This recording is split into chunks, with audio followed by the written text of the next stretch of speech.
I want to customize some dolls for some custom characters.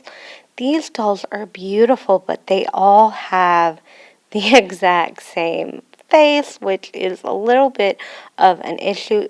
Some of them are supposed to be related, so I guess it's okay that they look alike. These two are going to be brother and sister, so it's cool that they look exactly alike, but I was wondering if I could switch this doll's eyes out for hers because I want her to be a custom character as well.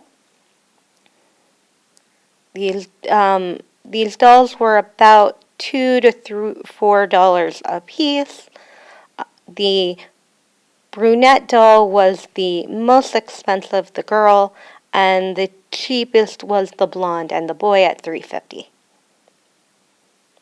And her head was $2, the pink one, plus tax.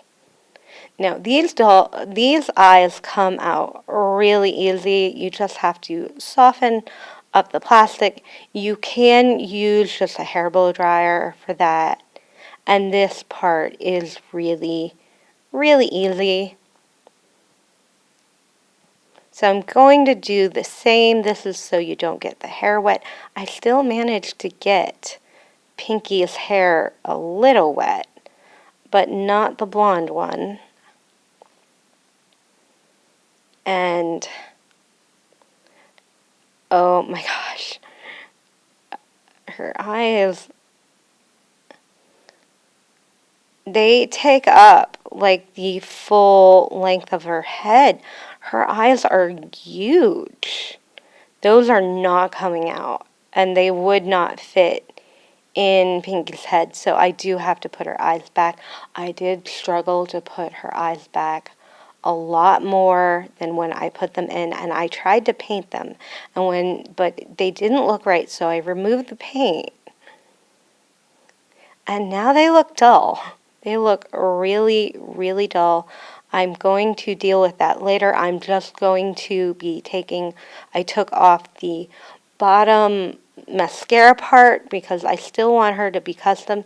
These scissors are too dull.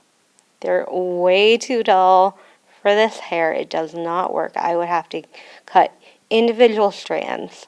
So I'm combing it, and then I'm going through with a bigger scissor.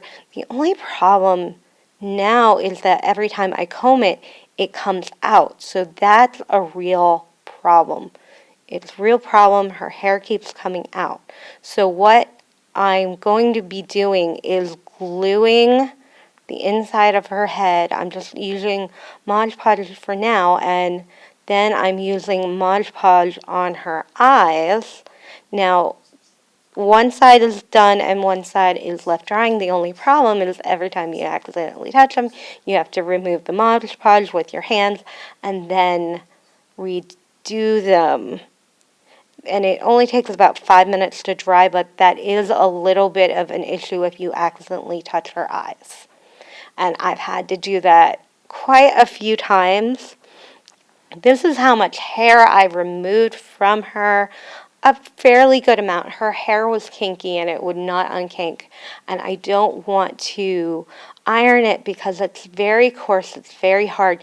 And every time I comb it, it would come out, which is why I put it in the glue, which I don't think I've ever had to do that with any doll before, even dolls of this type. But this doll has the coarsest hair. Maybe it's because it's pink.